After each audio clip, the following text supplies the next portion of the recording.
So, today we're going to look at how one small town, Knightdale, North Carolina, is taking on a giant problem, the affordable housing crisis. As it grew at a dizzying pace, it decided, you know what? We're going to write our own rulebook for an inclusive future. Here's how we'll break down their story. First, we'll unpack the problem they were really up against. Then, we'll see how they built a plan from the ground up, explore the specific tools they're now using, and finally, look at their vision for what comes next. I mean, this is the million-dollar question, right? It's the central challenge Knightdale had to confront. And honestly, it's a reality check for booming communities all over the country. To put this in perspective, Knightdale's population exploded by 70% in just 10 years. Now, that's a fantastic sign of a healthy economy for sure. But that kind of hyper-growth puts a massive, massive strain on the housing market. And here's where the rubber really meets the road. You see this massive gap opening up. Rents shot up by more than 50%, but incomes, well, they just couldn't keep up. That gap is exactly where the affordability crisis is born. So what does all that economic pressure actually feel like for the families living there day to day? This map tells a pretty powerful story. Just look at the squeeze on renters. These darker orange zones show us places where a huge chunk of renters are cost-burdened, which means they're having to spend more than a third of their income just to keep a roof over their heads.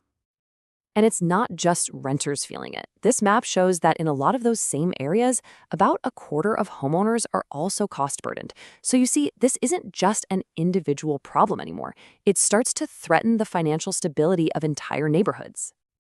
So, faced with all this data, Knightdale refused to just sit back and watch. Instead of letting the market just run its course, they said, okay, let's get to work. And they started building a real, actionable plan. The whole thing really began by listening. This quote from a resident, it's not a statistic, right? It's a real story. And it grounded the entire planning process in what people were actually experiencing.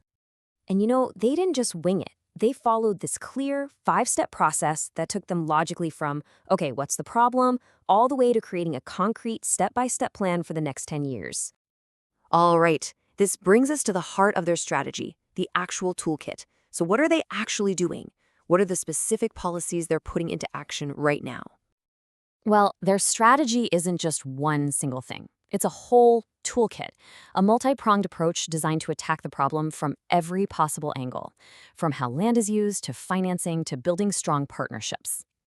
Now, here's a really clever part of their approach.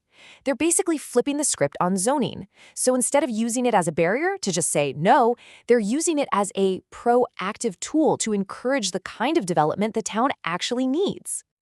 Let's look at 2 really powerful examples of how this new zoning approach works in the real world.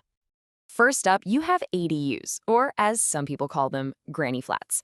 By making them by right, Knightdale is essentially cutting through all the red tape, making it way easier for homeowners to add small, naturally affordable rental units right in their own backyards. This could be a total game changer. It's a way to add what planners call gentle density. Basically, more housing options without fundamentally changing the whole look and feel of a neighborhood. The second key strategy is all about this idea of missing middle housing. Think duplexes, townhomes, the kinds of homes that fill that gap between a giant single-family house and a massive apartment complex. It's all about giving people more choice. And you can really see the difference here. On the left, that's the standard suburban model, but on the right, you have a walkable missing middle development that provides more homes, more options, and ultimately more affordability. So what's the end game here? When you put all these tools together, what is the big picture future that Knightdale is actively trying to build? This vision, it goes so much deeper than just housing units. It's about building a community where prosperity is actually shared, where the people who work in the town, the teachers, the first responders, the service workers, can actually afford to live in that town. And look, this is not just some plans sitting on a shelf. It's already happening. The Flowers Place development, built with Habitat for Humanity, is proof that this strategy is creating real, life-changing homes for families right now. What's so important here is that Knightdale is connecting the dots. They get that affordable housing isn't just about 4 walls and a roof. It's about creating genuinely livable communities with access to parks, jobs, and transportation. So the key takeaway here is really the journey. Knightdale took this classic, difficult problem of unchecked growth and soaring costs and transformed it into a story of progress, all through intentional, community-driven action. And that leaves us with a final thought. Knightdale has laid out a blueprint that tackles a challenge facing countless communities. The real question is, who else is ready to pick up those tools and start building?